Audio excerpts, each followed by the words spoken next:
Hello, and welcome to the Vlogging Pod.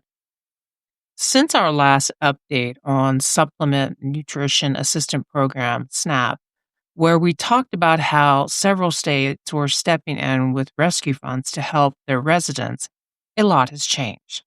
Two federal courts have now ordered the United States Department of Agriculture to release the emergency funds held in reserve, which total roughly $6 billion. In compliance with those rulings, the USDA confirmed in its filing to the courts that it will release about $4.65 billion to cover partial November benefits, equal to around 50% of the usual monthly household allotments. Despite a social media post from the head of this administration claiming that benefits would not be distributed until Democrats reopened the government, the USDA has formally acknowledged it will comply with court orders and has already issued guidance to every state agency to have their data and processing systems ready for distribution.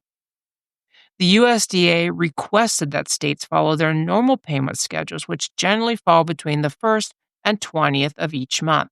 However, because states must now recalculate partial amounts and update older systems, many families may still experience delays that could last weeks or, in some states, even months.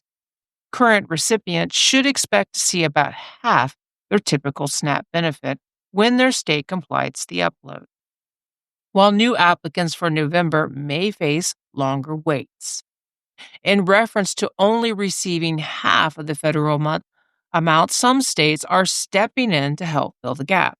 As we discussed before, several ranked highly for their willingness to create local safety nets for residents.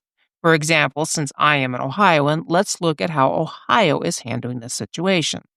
The state has announced $25 million to emergency funds, $7 million allocated to regional food banks, and $18 million directed toward direct assistance programs for families living at or below 50% of the poverty line.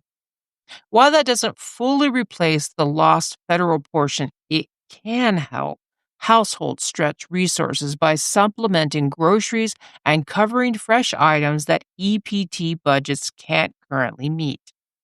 States with similar programs may be able to reduce the impact for their residents, though people will still need to watch very closely for when the federal payments are actually loaded. For families waiting on these funds, the best approach is to plan cautiously. Check your EPT amount frequently for updates from your state agency.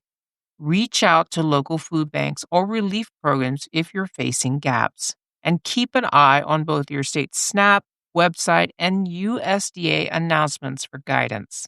The process is far from perfect, but help is on the way, even if it arrives slower and smaller than expected. Today's sources come from Trump administration will partially fund November SNAP benefits, Politico. Trump administration to use emergency funds to pay partial food aid benefits, Reuters. Ohio governor orders $25 million to TANF funds to aid food bank and families. Ohio Journal. Ohio leaders announced plan for $25 million to food assistance to help families losing SNAP benefits. WOSU NPR News. USDA issue partial SNAP payments amid government shutdown. CBS News. Thank you for listening. Until next time, bye-bye for now.